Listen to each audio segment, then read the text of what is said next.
গাজীপুরে হাসনাত আব্দুল্লাহর গাড়িতে হামলার ঘটনায় এখন পর্যন্ত যুবলীগ নেতাসহ ৫৪ জনকে গ্রেপ্তার করেছে পুলিশ। আর এই ঘটনায় শতাধিক আসামি করে বাসন থানায় হত্যা চেষ্টা মামলা দায়ের করা হয়েছে। এদিকে ভবিষ্যতে কেউ যদি এরকম মব জাস্টিস করার চেষ্টা করে তাদের কাউকে ছাড় দেওয়া হবে না বলে হুঁশিয়ারি দিয়েছেন স্বরাষ্ট্র উপদেষ্টা অবসরপ্রাপ্ত লেফটেন্যান্ট জেনারেল মোহাম্মদ জাহাঙ্গীর আলম চৌধুরী। মোহাম্মদ জাহাঙ্গীর আলমের তথ্য চিত্র ডেস্ক রিপোর্ট।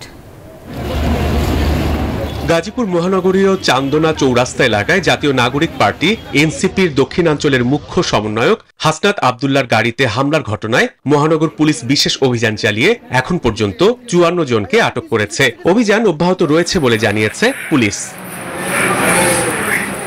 হাসনাত আব্দুল্লাহর উপর হামলার প্রতিবাদে গাজীপুর, চট্টগ্রাম, রংপুর সহ দেশের বিভিন্ন জায়গায় বিক্ষোভ হয়েছে। এই ঘটনায় তীব্র নিন্দা জানিয়েছেন শিক্ষার্থীরা।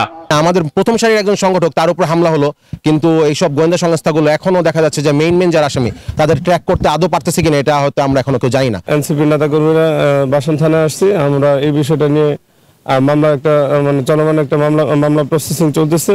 এদিকে এই ঘটনায় স্বরাষ্ট্র উপদেষ্টা বলেছেন, ভবিষ্যতে কেউ যদি এরকম মব জাস্টিস করার চেষ্টা করে তাদের কাউকেই ছাড় দেওয়া হবে না। ঘটনা ঘটার আগেই যাতে মব জাস্টিসদের ধরা হয় সে ব্যাপারে নির্দেশনাও দেওয়া হয়েছে। ৫৪ জন যে গত রাত্রি তাদের আমরা আইনের আওতায় নিয়ে আসছি। ৫৪ জন যে আইনের আওতায়, এরকম ধরনের ঘটনা যারা ঘটাতে চেষ্টা করবে তাদের কাউরই কোনো ছাড় দেওয়া হবে না। কারণ ভবিষ্যতে যদি কেউ করার চেষ্টা করে আমরা এই ঘটনা ঘটার আগেই যেন ধরতে পারি, এই ব্যবস্থা আমরা করব।